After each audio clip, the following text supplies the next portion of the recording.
ஒரு பாம்பு பெரிய பாறைக்கு நடுவில் மாட்டிக்கிட்டு இருக்கு. என்னைய காப்பாத்துங்க காப்பாத்துங்கன்னு கத்திக்கிட்டு இருக்கு. அதை பார்த்த ஒரு பெண் அந்த பாம்பை காப்பாத்துறாங்க. அந்த பாம்பு வெளியே வந்தக்கப்புறம் நான் உன்னைய கடிக்க போகிறேன் அப்படின்னு அந்த பெண்ணை பார்த்து சொல்லுது. அந்த பெண் ஆச்சரியத்தோட நான் தானே உன்னைய காப்பாற்றினேன், அதை மறந்து என்னைய கடிக்க போறியே அப்படின்னு சொல்லுது.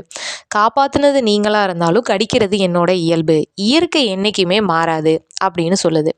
அந்த பெண் உடனே யோசிச்சுட்டு, எதிரில் ஏதாவது விலங்கு வந்தால் அதுக்கிட்ட நம்ம கேட்கலாம், அது என்னைய கடின்னு சொல்லிடுச்சுன்னா நீ என்னைய கடிக்கலாம் அப்படின்னு சொல்கிறாங்க. எதிரில் ஒரு ஓநாய் வரதை பார்க்குறாங்க. ஓநாய்க்கிட்ட நடந்தது எல்லாத்தையும் சொல்கிறாங்க.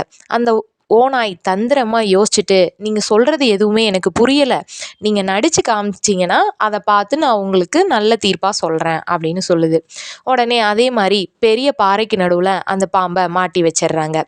உடனே ஓநாய் சொல்லுது, இந்த பாம்பு முதல்ல இருந்த மாதிரியே இருக்கட்டும், நன்றி கெட்டவங்களுக்கு உதவி செய்கிறது என்றைக்குமே கடலில் கரைச்ச பெருங்காயம் போல பயனற்றதாக தான் இருக்கும்.